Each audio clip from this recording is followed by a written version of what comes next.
My name is Cassidy Nolan, and I'm 28 years old. 4 weeks ago, my parents sold my grandmother's antique piano, the one she had promised would belong to me, and used every dollar of the $95,000 they got for it to buy my younger sister a brand new Mercedes. They assumed my grandmother was too sick in the nursing home to ever find out, and they assumed I was too weak to tell her. They were wrong. When I finally told my grandmother what they had done, she didn't cry, she didn't shout, she didn't even look surprised.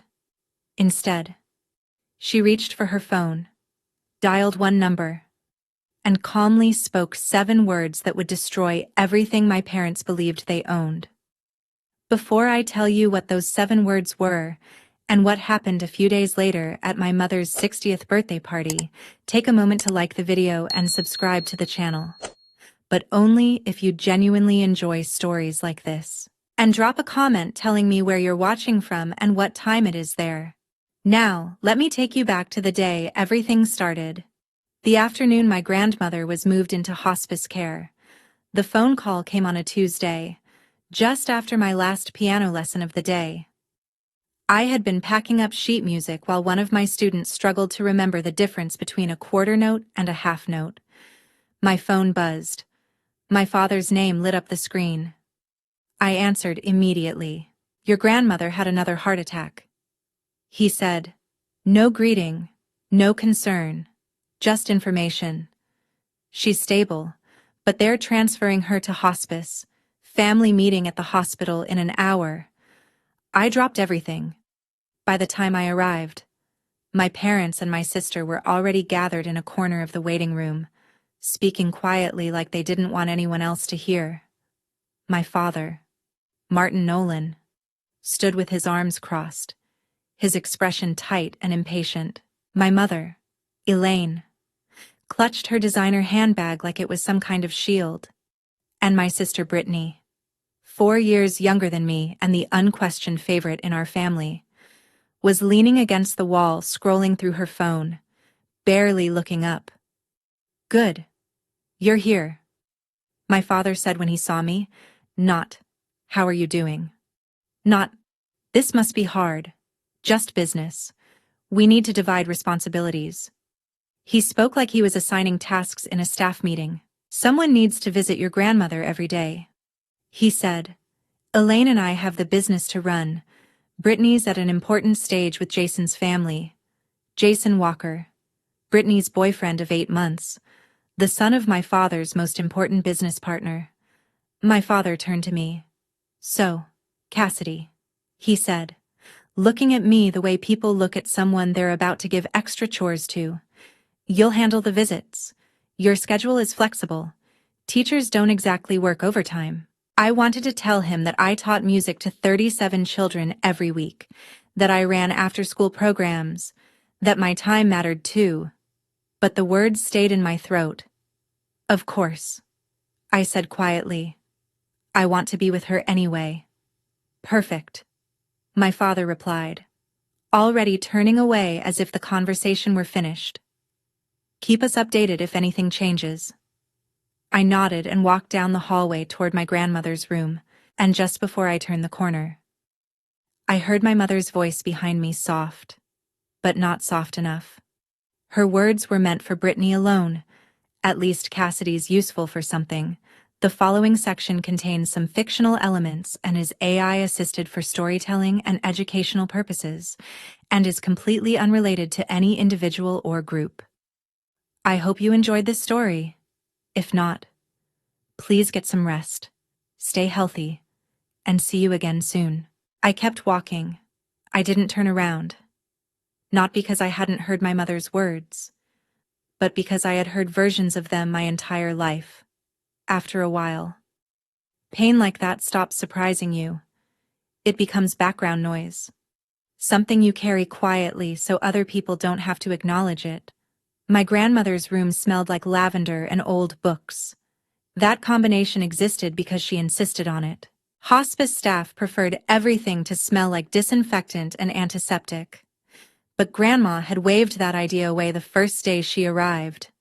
"If I'm going to die," she told me during my first visit, I'm going to do it surrounded by things I actually love. Her name was Margaret Nolan. She was 76 years old, sharp-minded, stubborn, and slowly losing a battle with congestive heart failure. The doctors had been honest with us. Weeks. They said, maybe a month or two if we were lucky. I visited her every afternoon after finishing my lessons. We talked about music most of the time, about the years she spent performing in small concert halls across the Northeast, about the students I taught who couldn't yet read sheet music, but somehow already felt rhythm in their bones. Those conversations were the only place in my life where I didn't feel like an afterthought.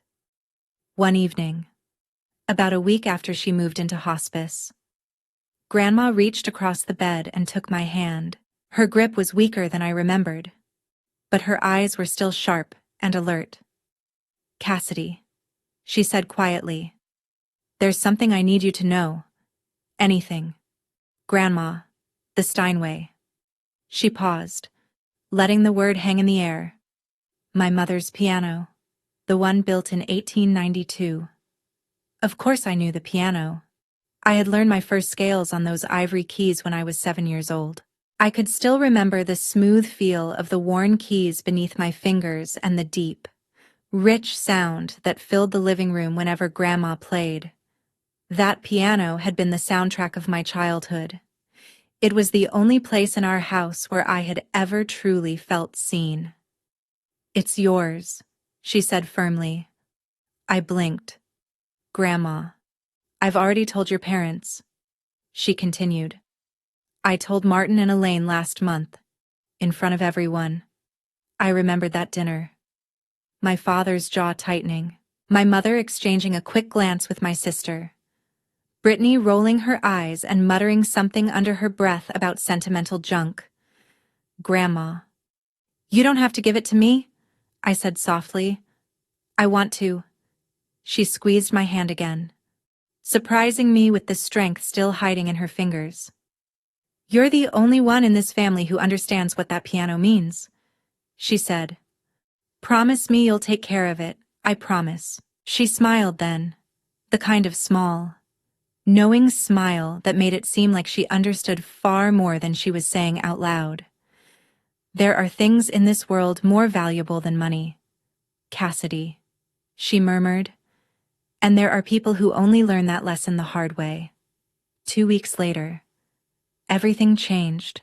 Grandma asked me to bring some old photographs from her house, pictures from her performing years, black and white images of concert halls, programs, and newspaper clippings she wanted to see one last time.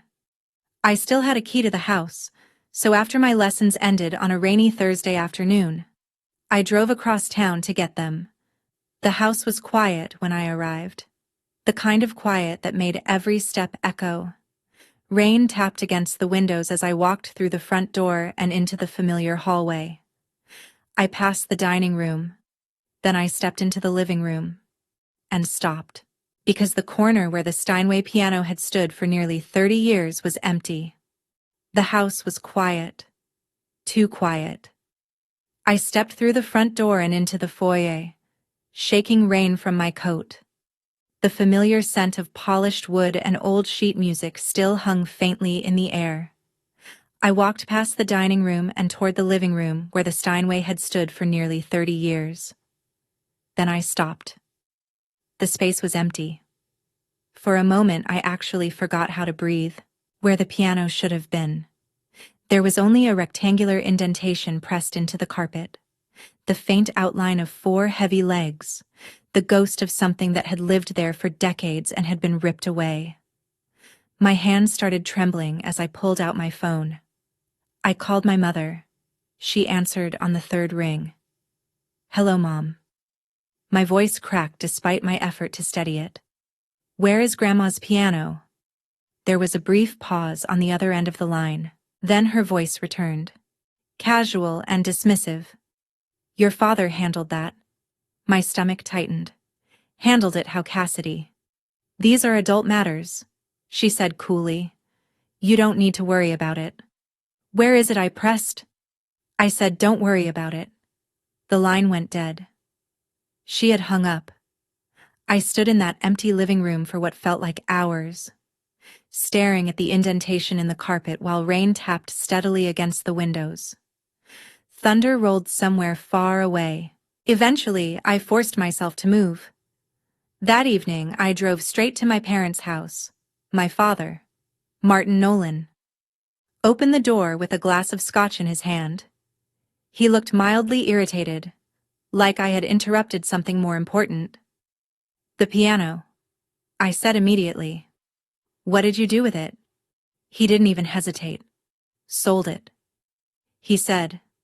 "Got 95,000 for it. Good price." For a second the world seemed to tilt sideways. "You sold it?" I whispered. "Grandma said it was mine. Your grandmother is dying, Cassidy." He took a slow sip of his drink. "She doesn't need a piano." He shrugged. "And neither do you." Behind him I heard the light metallic jingle of car keys. My sister Brittany stepped into the hallway, grinning from ear to ear. She held up a set of keys and shook them proudly. "New keys," she said brightly. "For a new car?" My voice came out flat. "You bought her a car with Grandma's piano?" My father shrugged again as if we were discussing something trivial like groceries. "Mercedes-Benz," he said. "Brittany needs to make the right impression on the Callaways. Ethan's family cares about appearances." That name twisted in my chest. Ethan Callaway, Brittany's boyfriend and the son of my father's most valuable business partner. That piano was supposed to be mine, I said quietly. "And what exactly would you do with it?" my mother asked from behind him. Elaine Nolan stepped forward, arms crossed tightly across her chest. "You teach children's music classes, Cassidy. You don't perform. You don't have room for something like that." She glanced toward Brittany. "Your sister needed that money for her future." Her future. I repeated slowly. The words tasted bitter in my mouth. Brittany strolled into the foyer, swinging the car keys like a trophy.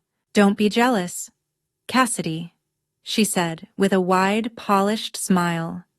"It's not a good look." She tilted her head slightly. "Maybe if you'd chosen a better career, you could afford nice things too." I looked at the three of them standing there together. My father, my mother, my sister. The family where Brittany was always the center of everything, and I was the extra piece no one quite knew what to do with.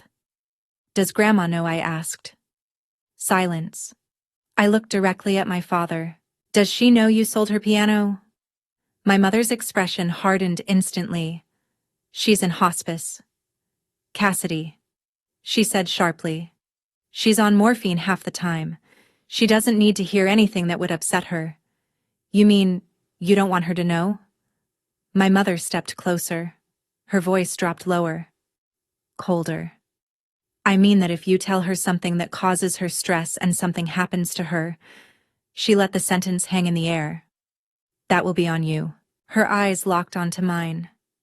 "Do you really want to be responsible for killing your grandmother?" The accusation hung between us like poison. The old version of me would have backed down. I had done it 100 times before, but something inside me had finally cracked. "Grandma has a right to know what happened to her property," I said quietly, "and I'm not going to lie to her." I turned and walked out before they could answer. That night I didn't sleep. My apartment felt smaller than usual. A modest one-bedroom that my parents had always mocked as proof of my poor life choices. I sat on my second-hand couch staring at a framed photograph on the bookshelf. It was my grandmother Margaret at her final concert 20 years ago. Her hands poised above the Steinway keys, her face glowing with purpose.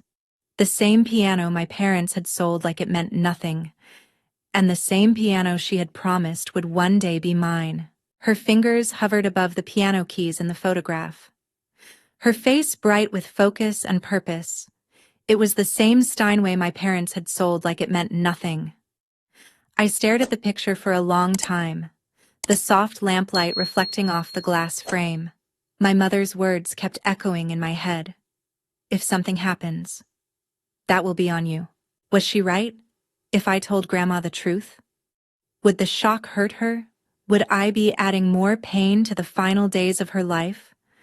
I closed my eyes and leaned back against the couch, trying to breathe through the knot in my chest. Then I remembered something Grandma had told me years ago. I was 12 at the time and terrified to admit to my parents that I had failed a math test. I had begged her not to tell them. She listened quietly and then said something that stayed with me ever since. Truth can wound, Cassidy, but lies always wound deeper. They just take longer. I pulled my knees up against my chest and sat there in silence. I thought about the last 28 years of my life, every moment when I had stayed quiet to keep the peace. Every time I accepted less because arguing felt pointless.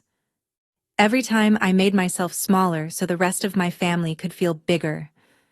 And where had that gotten me? Here, alone in a small apartment, invisible in my own family, watching them erase my grandmother's wishes like her voice meant nothing. If I stayed silent now, I wasn't protecting anyone. I was helping them get away with it. By 3 a.m, my decision was made. Grandma deserved the truth. She deserved to know that her own son had stolen from her, lied to her, and assumed she was too weak to matter anymore. And maybe, just maybe, I deserved to stop apologizing for existing. I set my alarm for early morning. I would go to the hospice center before my first lesson of the day. I would tell her everything. When I arrived the next morning, Grandma Margaret was already awake. She was propped up against a stack of pillows, looking out the window as the sunrise painted the sky in pale orange and gold. When she saw me step into the room, she smiled gently. "You look like you didn't sleep," she said. I didn't. I pulled a chair closer to the bed and took her hand. Her skin felt thin and cool, but her grip tightened slightly around my fingers. "Grandma," I said quietly, "I need to tell you something, and it's going to hurt." Her eyes studied my face. Even after everything, they were still sharp and clear. "Then tell me." So I did. I told her about the empty space in the living room where the Steinway had stood.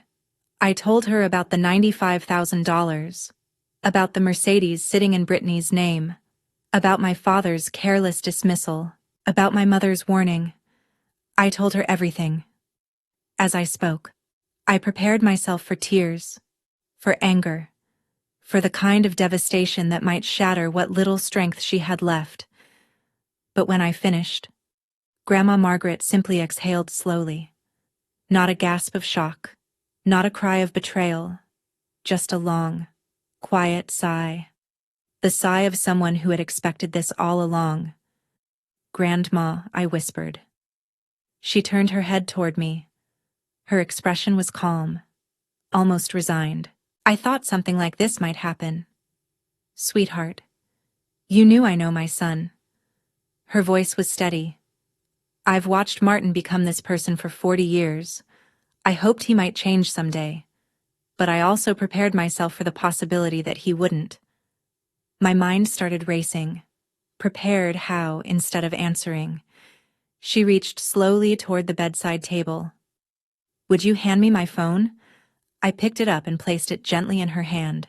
She unlocked it with surprising ease and began scrolling through her contacts. Then she stopped on a name and pressed the call button. A few seconds later, she tapped the screen and placed the phone on speaker. 3 rings. Then a man's voice answered, deep and calm. "Margaret, how are you feeling today? If you think I did the right thing by telling my grandmother the truth instead of staying silent, leave a 1 in the comments. Your voice matters more than you think." And I read every single one. Sometimes the quietest act of courage is simply choosing honesty. "Margaret, how are you feeling?" The voice on the phone was deep, calm, and measured. Grandma Margaret didn't hesitate. "I'm dying." Harold, she said simply, but my mind is clear, and it's time. There was a short pause on the other end of the line. I understand. The man replied. When he asked, Sunday. Grandma said, Elaine's birthday party. At my house? Another pause. I'll prepare the documents, the man said. Thank you, old friend. Grandma ended the call and set the phone down gently on the bedside table. Then she looked at me with a small, knowing smile. I stared at her, completely confused. Grandma, who is Harold Jennings? She said calmly. He's been my attorney for 30 years. He was your grandfather's closest friend. You have your own attorney, I asked. She let out a soft, tired laugh. Oh, sweetheart, she said. I have many things your father doesn't know about. Her eyes sparkled faintly despite the exhaustion carved into her face. Martin has always believed he understands everything about my affairs. She continued. He's always believed that. She paused for a moment. That has always been his greatest weakness.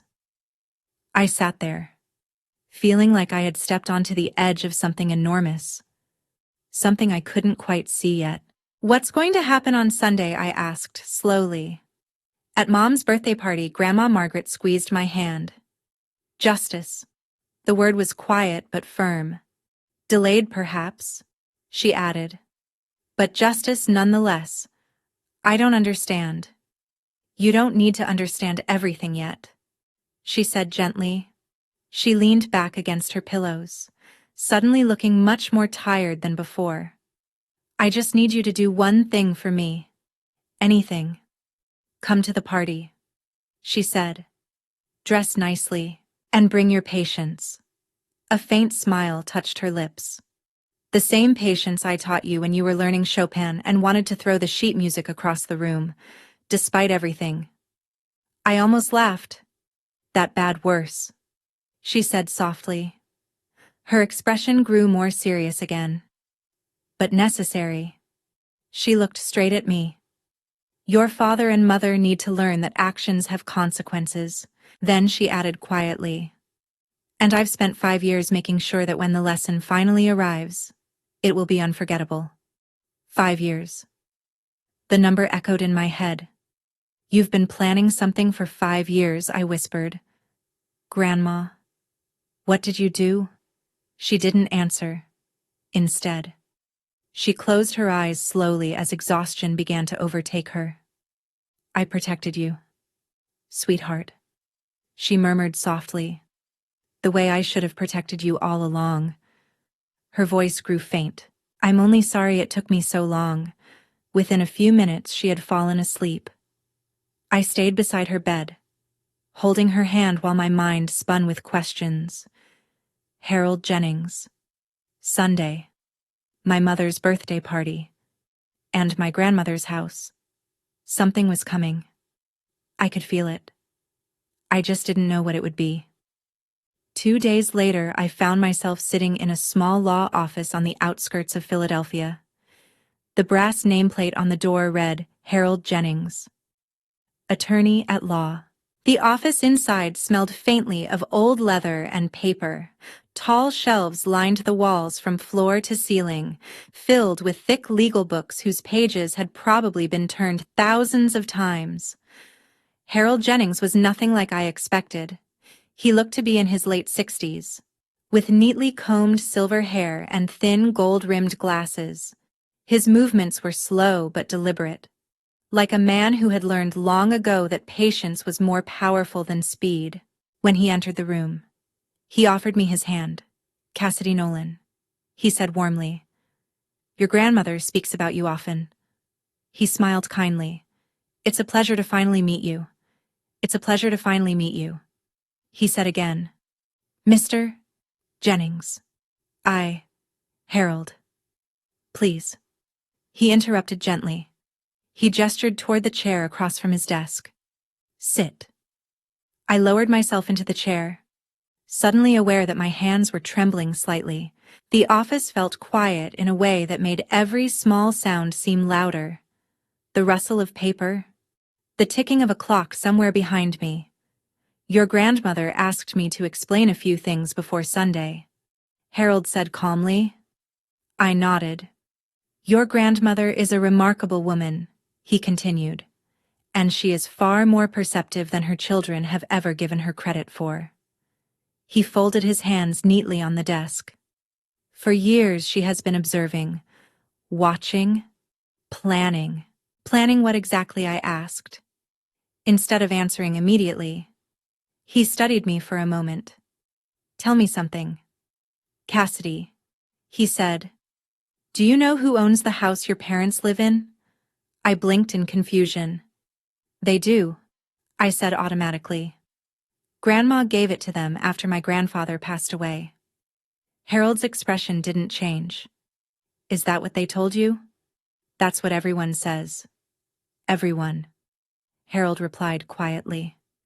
Is wrong. He opened a drawer in his desk and removed a thick folder. Then he slid it across the desk toward me. Your grandmother allowed Martin and Elaine to live in that house rent-free, he said, but she never transferred ownership. Not legally, he added.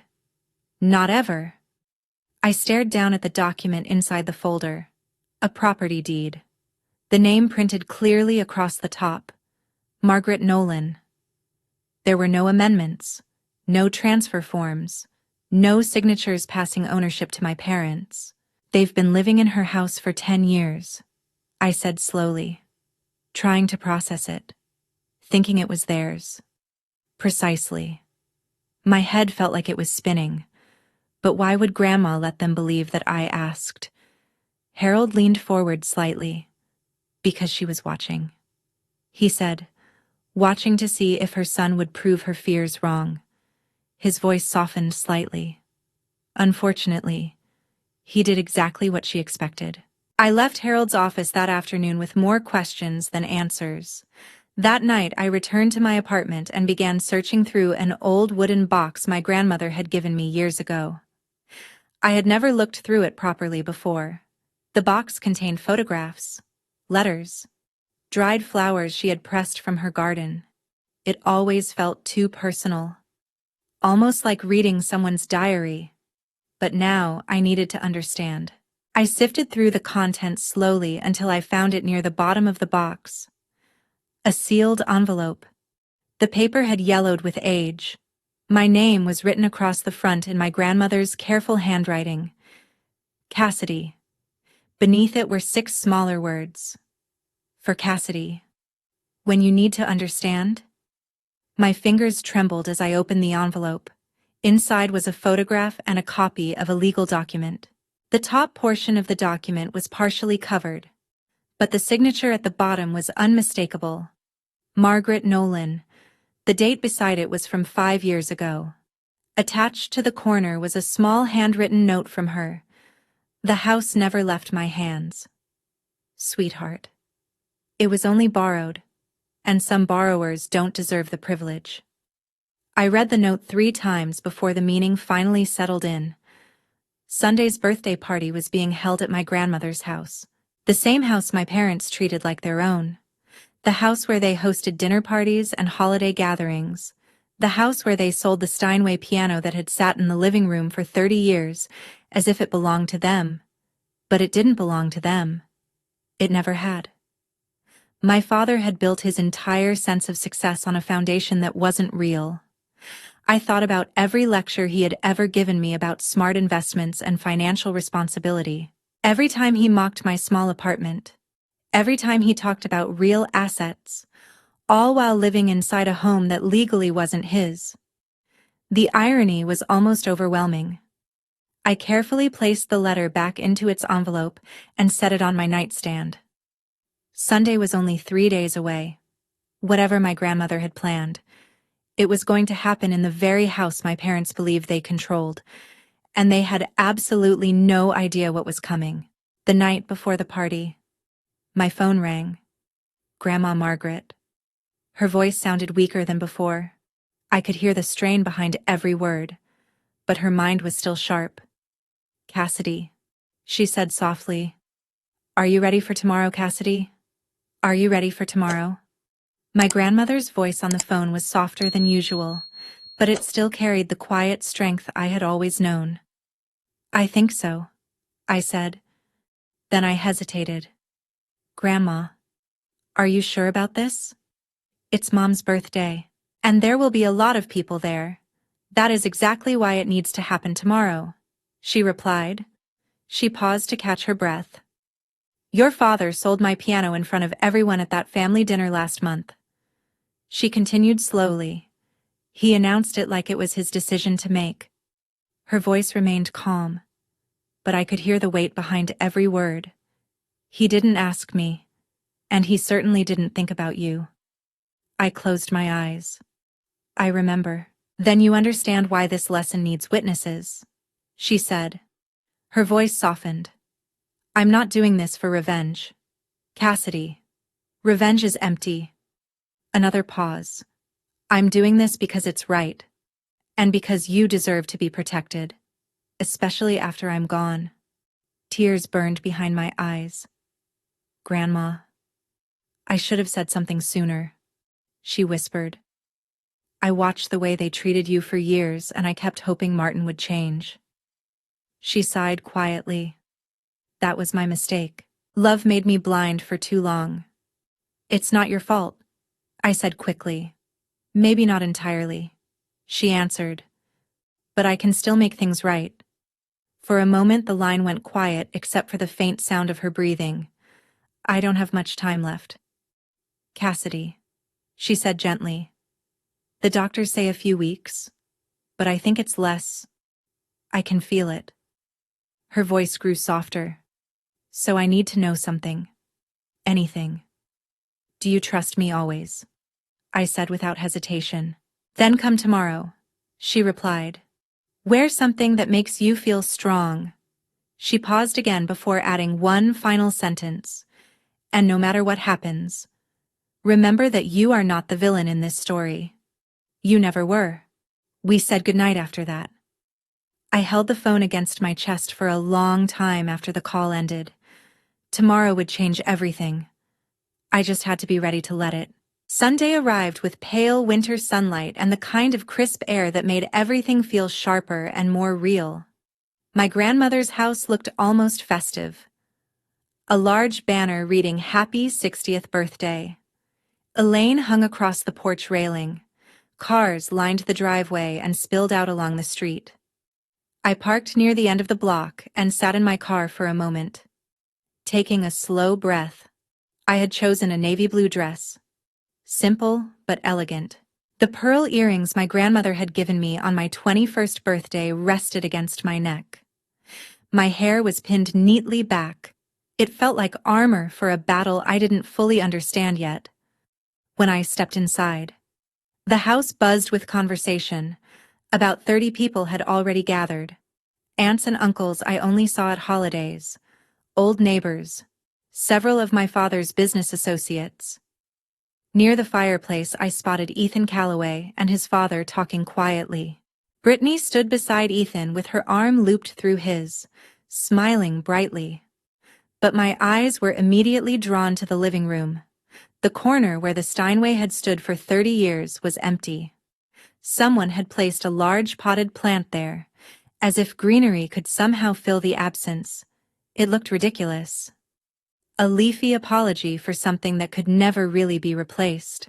Across the room, my mother Elaine stood near the dining table in a red designer dress, accepting compliments as if she were royalty receiving tribute. My father Martin moved easily through the crowd, greeting guests with his usual practiced charm. And in the far corner of the room, almost unnoticed among the guests, sat Harold Jennings. His leather briefcase rested beside his chair. He caught my eye from across the room and gave me a nearly invisible nod. I nodded back. A moment later, my great-aunt Clara, my grandmother's younger sister, appeared beside me. "Cassidy, sweetheart," she said softly. "How is Margaret? Really tired?" I answered honestly, but still sharp. She always was the clever one. Aunt Clara said. Her eyes drifted across the room. I noticed the piano is gone. Aunt Clara, I heard Margaret wanted to sell it. Someone nearby said. I opened my mouth to respond. But my father's voice suddenly cut through the room. Everyone, if I could have your attention. Please. Martin Nolan stepped into the center of the living room with a crystal glass raised in his hand, commanding the space like it belonged to him. Which, I now knew, it didn't. Today, he announced proudly, we celebrate 60 wonderful years of Elaine Nolan. Applause broke out around the room. My mother smiled brightly, basking in the attention. And, my father continued, I'd like to share some exciting family news. My stomach dropped. As many of you know, our daughter Brittany has been seeing Ethan Calloway, the son of my dear friend and business partner Robert Calloway. He gestured toward Ethan, who nodded politely beside Brittany, to celebrate her bright future. My father continued, we have a special surprise. He motioned toward the front door. Everyone, come outside. Guests began filing toward the driveway. Curious murmurs filling the air. I followed slowly, my chest tightening with every step. Parked in the driveway was a gleaming silver Mercedes-Benz. A large red bow sat perfectly centered on the hood. A gift, my father announced proudly. Made possible by Margaret Nolan's generosity. My throat tightened. She chose to sell her antique piano, he continued, to invest in her granddaughter's future. Brittany squealed with excitement. She threw her arms around my father and laughed as guests applauded. Cameras came out. Someone began taking photos while Brittany posed beside the car like it was a prize she had won. I stood frozen on the porch. He was doing it again.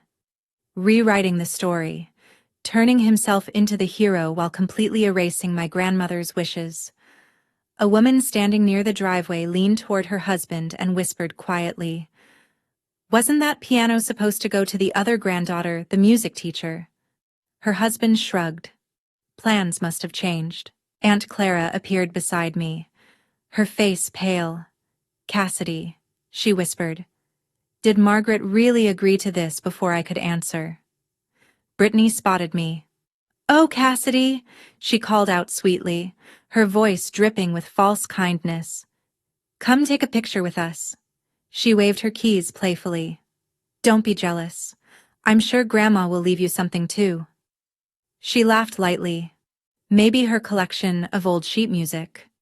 A few scattered chuckles rippled through the crowd. My hands started shaking. My vision blurred as tears threatened to fall. But I forced them back. And then, behind me, I heard the quiet click of a briefcase opening. Guests began moving back inside the house, but before my father could follow them, Aunt Clara stepped directly into his path. Martin, she said calmly. Her voice was steady. But I noticed her hands trembling slightly. I need to ask you something. My father's smile remained fixed in place. Can it wait? Clara, we're in the middle of a celebration. Did you ask Margaret before you sold that piano? The question dropped into the room like a stone into still water. Nearby conversations faltered and faded. Mother is in hospice, my father replied smoothly.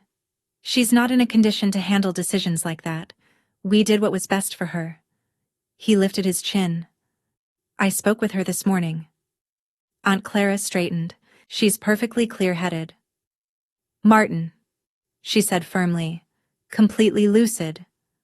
Her voice grew stronger, and she told me you never asked her permission. Silence spread through the room.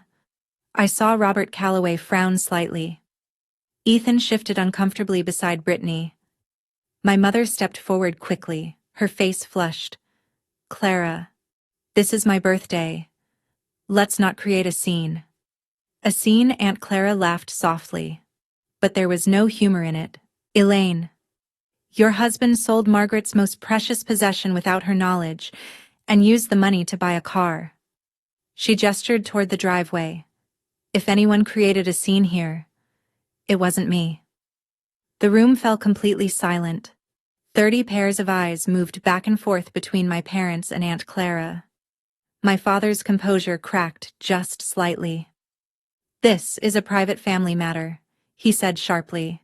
"It doesn't need to be discussed in public." "Actually," another voice said calmly behind us, "I think public is exactly where it should be discussed."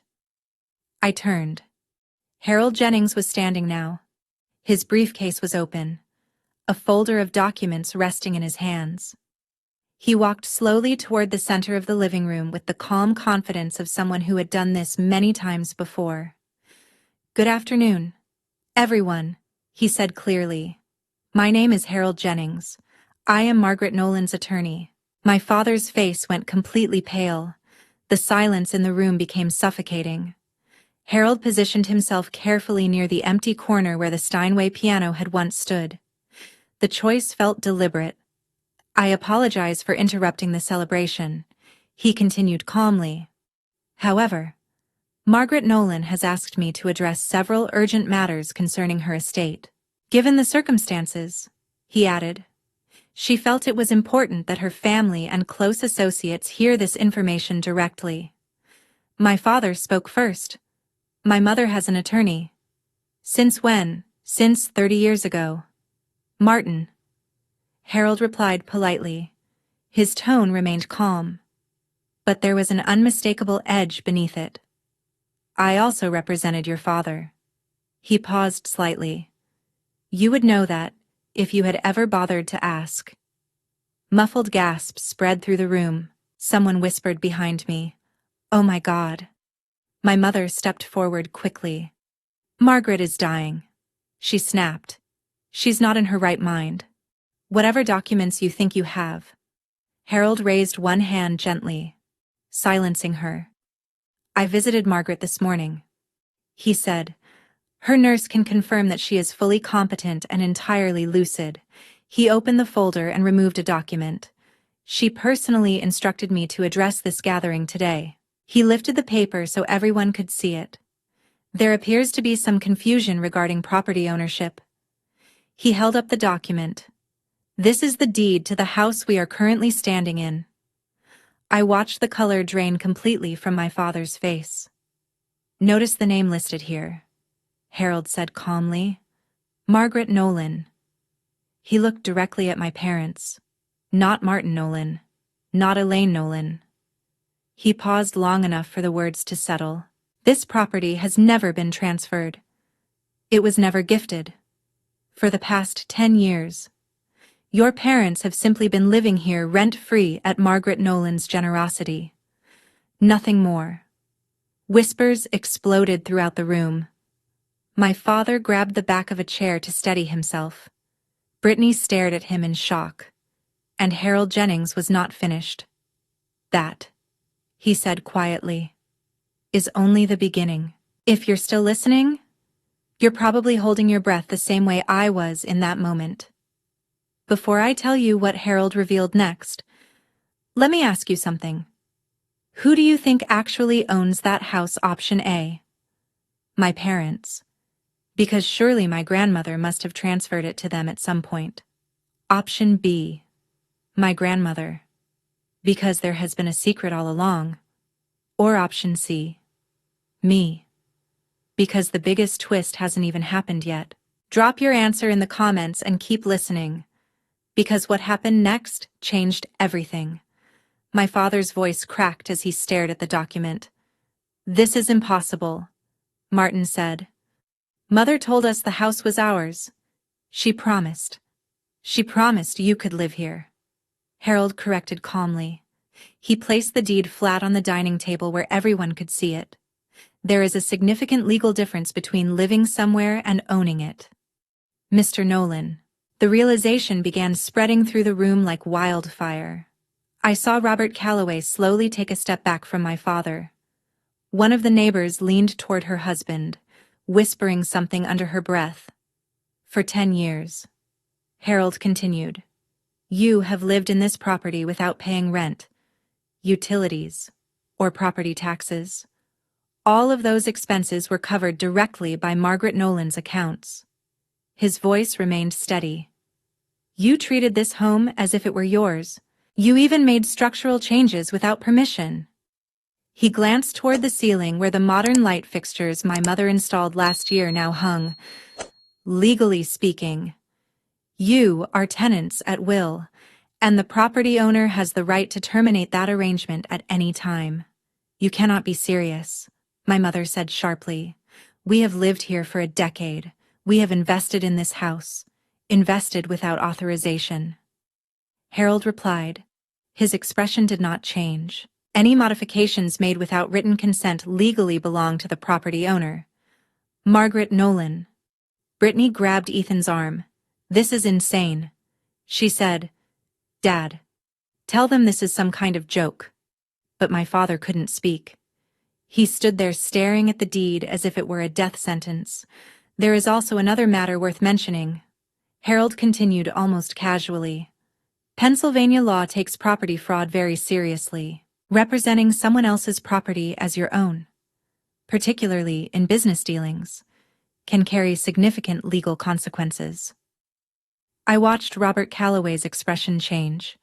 Just moments earlier, he had been smiling politely beside my father. Now he was looking at him very differently, not like a partner, like a liability. The image my father had carefully built over the years was starting to crumble right in front of everyone. And Harold Jennings still had more papers in his folder. Now, he said, removing a second document. We must address the matter of the trust. What trust? My father asked hoarsely.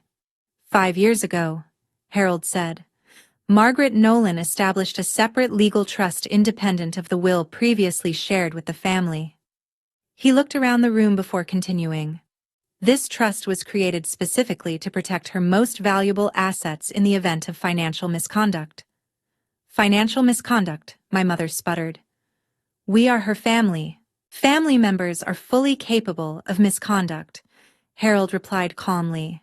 As recent events have clearly demonstrated, he lifted the document in his hands. According to the terms of this trust, the following assets are irrevocably assigned to a single beneficiary.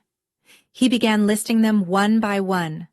The house we are currently standing in, Margaret Nolan's financial accounts, and all items of sentimental value, including the 1892 Steinway piano that was recently sold without authorization. Then he looked up. His eyes settled directly on me. The sole beneficiary is Cassidy Nolan. The room fell completely silent. Then Brittany screamed. What? That's fraud, my father shouted immediately. She manipulated her, that little Martin. Harold's voice turned cold. I strongly advise you to choose your next words carefully. He gestured calmly toward the room. Everything said here today has been witnessed by more than 30 people. Aunt Clara stepped beside me and squeezed my hand. Margaret knew exactly what she was doing, she said quietly. Harold continued speaking. For 5 years, Margaret Nolan observed her family. She waited. She hoped her son would prove her wrong. He paused. Instead, he sold her most treasured possession to purchase a luxury vehicle for the granddaughter who rarely visits her. He looked directly at my father. Actions have consequences. Mr. Nolan. My mother had begun crying. Brittany looked pale, like she might faint, and I couldn't move. I couldn't breathe. Harold allowed the room to absorb the shock before continuing. Regarding the sale of the Steinway piano, he said, pulling out another document. Because the piano was part of the trust and Cassidy Nolan is the designated beneficiary. The sale conducted without trustee consent constitutes unauthorized disposal of trust property. Brittany's voice came out small and shaky. What does that mean? It means, Harold replied calmly, that the $95,000 obtained from that sale must be returned to the trust within 30 days. His eyes moved slowly across my parents and sister. If repayment is not made within that period, civil litigation will begin for misappropriation of trust assets. He paused. Given the documentation involved, the outcome would not be favorable for your family. My father laughed suddenly. It was a hollow, desperate sound. We don't have $95,000 sitting around, he said. The money went to the car. Harold nodded toward the window. Outside, the silver Mercedes still sat in the driveway with its red bow. Then I suggest liquidating that asset, he said calmly. The dealership may accept a return, although you will likely incur a significant loss. Brittany burst into tears. My car. You're taking my car. I'm not taking anything. Miss Nolan, Harold replied. I'm simply explaining the legal consequences of your family's choices. Brittany looked desperately toward Ethan, but he had already taken a step away from her. His expression had gone carefully neutral. Robert Calloway leaned down and whispered something to his son. Neither of them looked sympathetic anymore.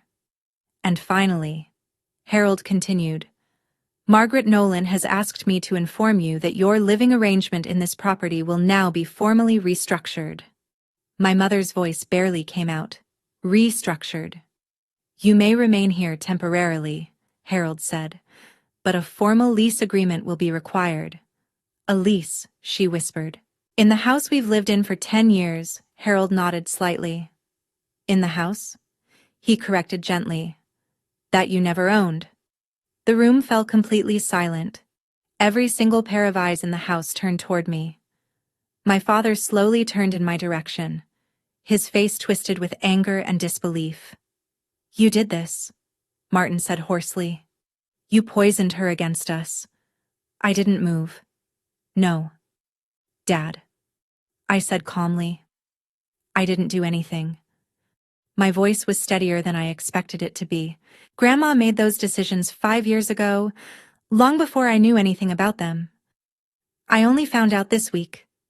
Liar. My mother snapped. Elaine's voice shook with bitterness.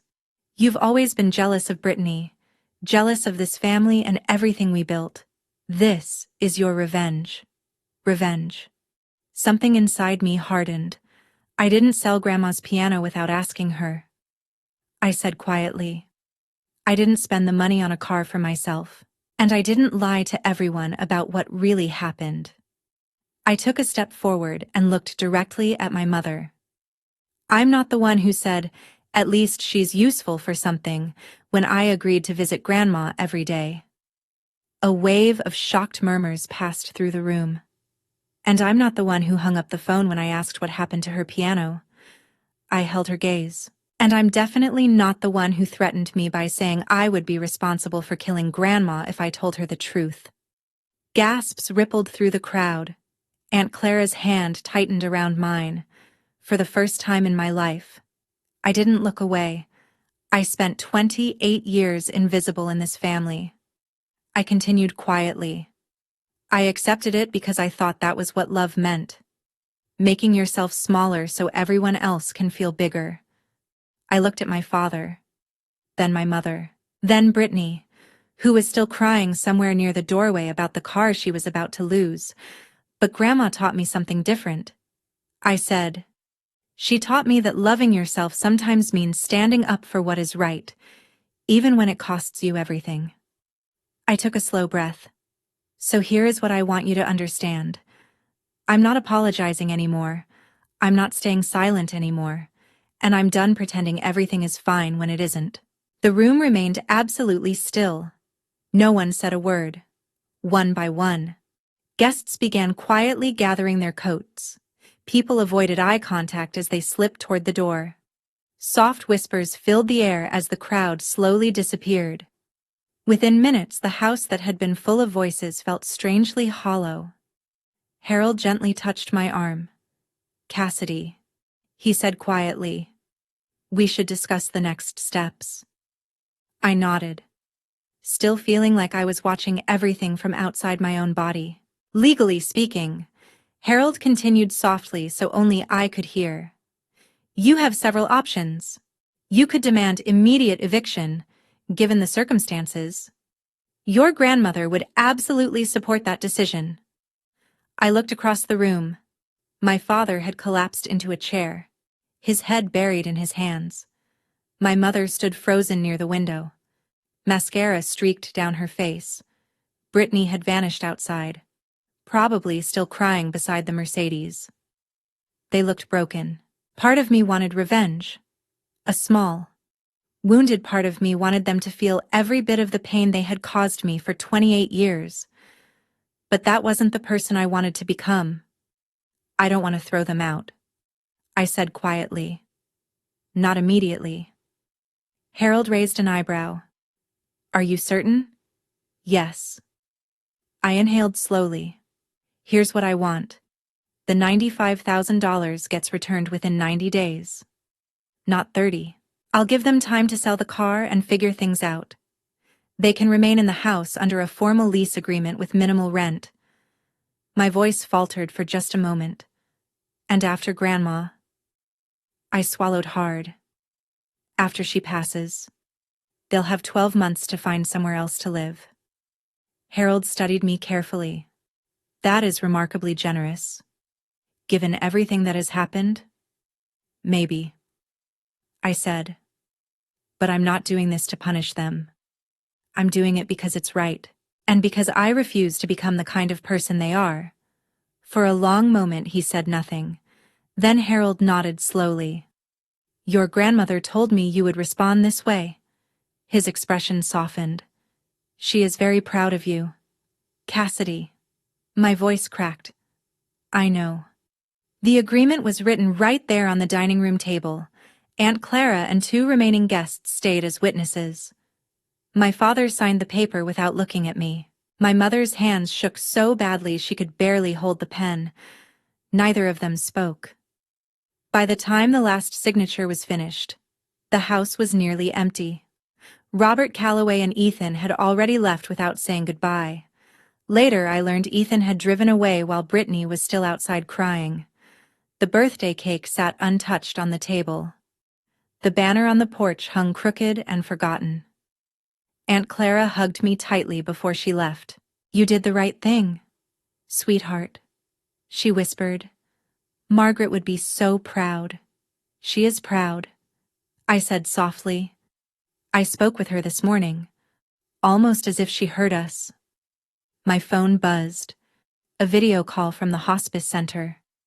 I answered it while walking slowly to the empty corner of the living room where the Steinway had once stood. My grandmother's face appeared on the screen. She looked pale, but peaceful. Nurse Carol stood behind her with a warm smile. My brave girl, Grandma Margaret said softly. How do you feel? Terrified, I admitted. And relieved. And sad. She smiled gently. That's what courage feels like. Sweetheart, it's never comfortable. I didn't throw them out, I said. I gave them time. I know. She replied. Harold already texted me. Her eyes shimmered with emotion. You are a better person than they deserve. Cassidy. But that is exactly why I chose you. I pressed my hand against the screen, wishing I could hold her hand instead. Thank you, Grandma, for everything, for protecting me. Don't thank me, she said softly.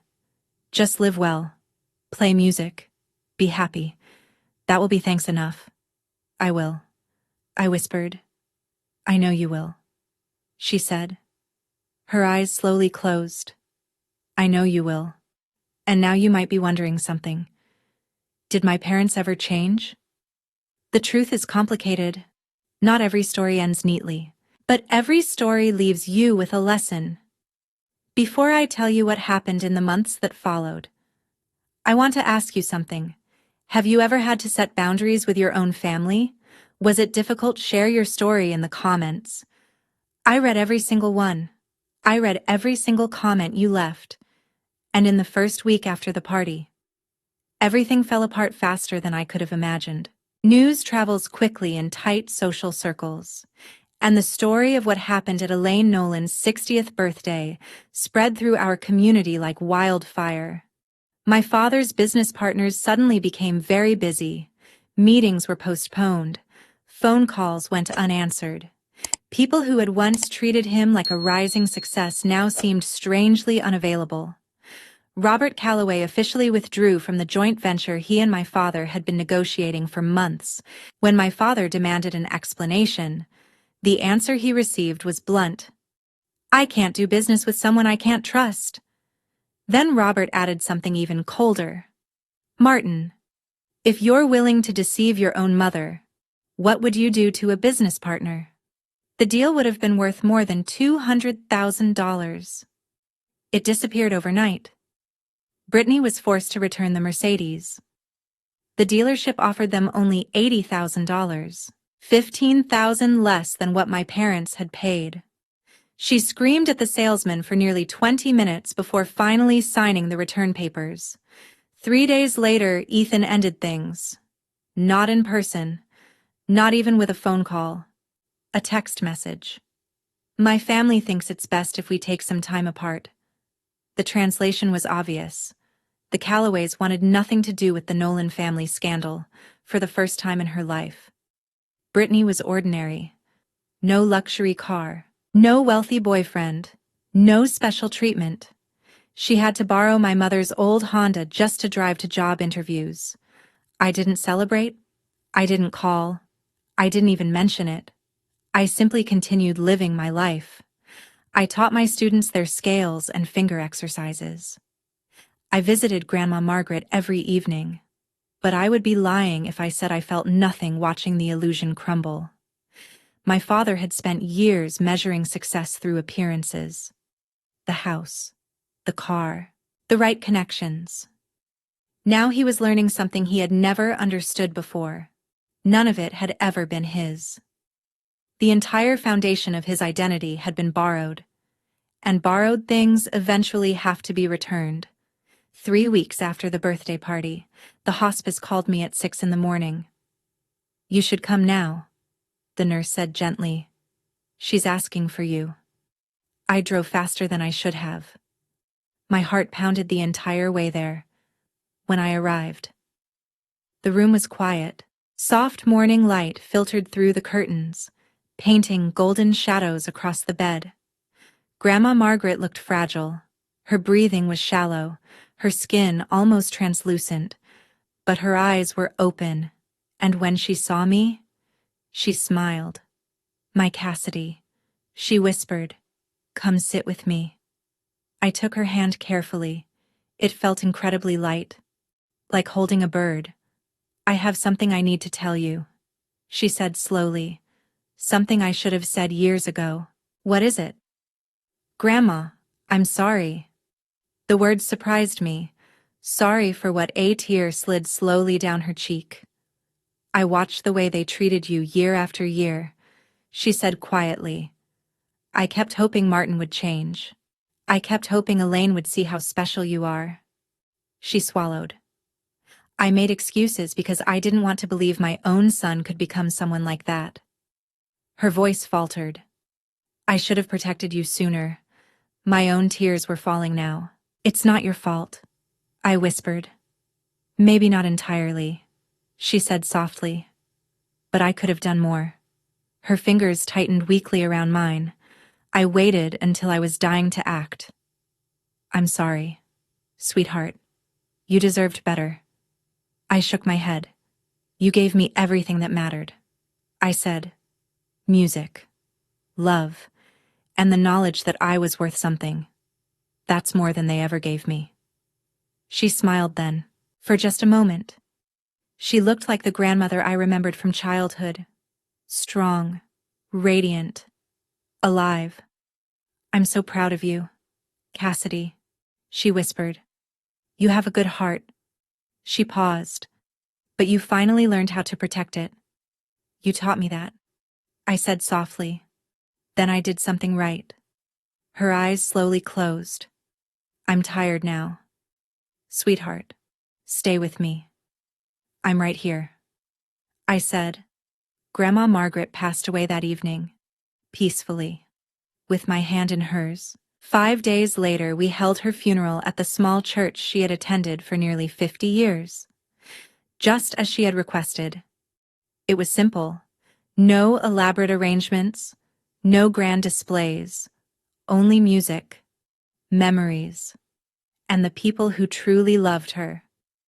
I played the piano during the service, not the Steinway that had once stood in her living room. That was gone forever. Instead, I played the modest upright piano that belonged to the church. I performed Chopin's Nocturne in E-flat major, the first piece Grandma ever taught me. The church was half full. Aunt Clara sat in the front row holding a handkerchief in trembling hands. Several of Grandma's old colleagues from her performing days filled the pews behind her. White-haired women who still remembered when Margaret Nolan's name meant something in the world of classical music. My parents sat in the very back. They didn't approach me before the service. They didn't approach me afterward either. My mother wore dark sunglasses the entire time. My father stared straight ahead like a man waiting for judgment. Brittany didn't attend. My mother quietly explained to someone that she was too emotionally fragile. I delivered the eulogy. I spoke about Grandma's music, her wisdom, her quiet strength. I spoke about the way she showed love, not through grand gestures, but through consistency, through showing up every day and truly seeing the people around you. I never mentioned the conflict. The funeral wasn't the place for that. After the service, my father began walking toward me. I saw him hesitate halfway across the room. Then my mother took his arm and gently pulled him away. He never reached me. Maybe he wanted to apologize. Maybe he didn't. I'll never know. But by then, I had already accepted something important. Some apologies never come. And sometimes, you don't need them anymore. 6 months later, I moved into my grandmother's house. At first it felt strange, walking through rooms filled with her presence, sleeping in the guest bedroom I had known since childhood. But slowly the house began to feel like home, using part of the money that had been returned to the trust. I bought a new piano, not a Steinway. Those cost far more than $95,000, but it was a beautiful Yamaha grand piano, and it stood proudly in the same corner where Grandma's Steinway had once lived. It was different from the Steinway, but meaningful in its own way. A new beginning. After I moved into Grandma Margaret's house, life slowly found a rhythm again. I started offering private piano lessons on weekends. At first it was just a few students, children from the neighborhood whose parents had heard about me through Aunt Clara. My first student was Clara's granddaughter, Sophie. She was 8 years old, bright-eyed and endlessly curious, with the same impatient energy I remembered having at her age. Her fingers stumbled across the keys at first, just as mine once had. The day she managed to play her first complete scale without stopping. She turned to me with a huge smile, and for some reason, I started crying. Not because of sadness, but because it felt like something beautiful was beginning again in that house. My parents moved out 2 months after Grandma passed away. They didn't stay for the full 12 months I had offered them. They said the house carried too many painful memories. Personally, I think they simply couldn't stand the reminder of everything they had lost. They bought a small condo across town. My father's business struggled for a while after the scandal. What remained of it eventually shrank to half the size it once had been. My mother joined a different social club, one where people didn't know the Nolan family history. We didn't speak anymore. Not out of anger exactly. Just distance. Some gaps grow too wide to easily bridge. But I wasn't bitter. Bitterness is exhausting. And I had a life to build. In the evenings, I often sat at the piano until the sky darkened and the stars appeared outside the windows. Sometimes I played Chopin. Sometimes Bach. Sometimes melodies that didn't belong to anyone at all. Music that simply wandered wherever it wanted. Grandma Margaret was still present in those moments. In the lavender growing in the garden she had planted years ago. in the soft creak of the old wooden floors, in the way the sunlight spilled through the windows each evening. She was gone, but she was also everywhere, and for the first time in my life, I felt free. 8 months after the funeral, my phone rang. The name on the screen surprised me. Brittany. I stared at the phone through 3 full rings before finally answering. Cassidy, she said quietly. Her voice sounded different, smaller, less certain. Brittany. For a moment neither of us spoke. 28 years of sisterhood had somehow been reduced to silence. I'm not calling to ask for anything, she said finally. I just wanted to say something. Okay, I replied gently. I've been thinking about everything that happened, she continued. About how I acted. She inhaled slowly. At first I was angry at you, at Grandma, at everyone. I thought you had taken something from me. Another pause. But now, her voice faltered slightly. Now I'm working at a marketing firm. Entry level. I ride the bus because I can't afford a car. And I've started therapy. I didn't interrupt. I just listened. My therapist says I have a lot to unpack about Mom and Dad, she said with a soft, awkward laugh.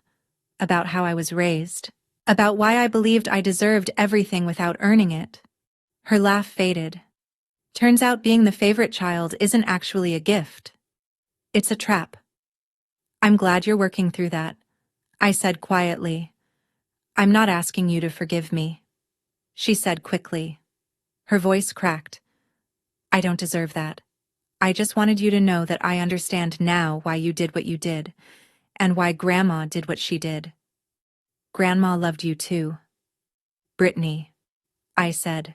She just couldn't reward behavior that hurt other people. I know, she whispered. I know that now. We sat in silence for a few seconds.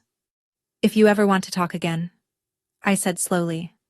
I'm willing to listen, but trust takes time to rebuild. I understand, she said. Good. We ended the call without saying goodbye. Not because we were cold, but because neither of us quite knew how to close that conversation. Some doors open slowly after they've been shut, but they can still open. It is spring now, a full year since Grandma Margaret entered hospice. Tonight, I'm sitting at the piano as the sun sets behind the garden. The windows are open and a warm breeze carries the scent of jasmine and freshly cut grass through the room. I play Grandma's favorite nocturne, the one she performed at her final concert 20 years ago. The notes drift through the quiet house, soft and steady. As I play, I think about everything that happened. The betrayal, the truth that came out that day in the living room, the boundaries I never thought I would have the courage to draw.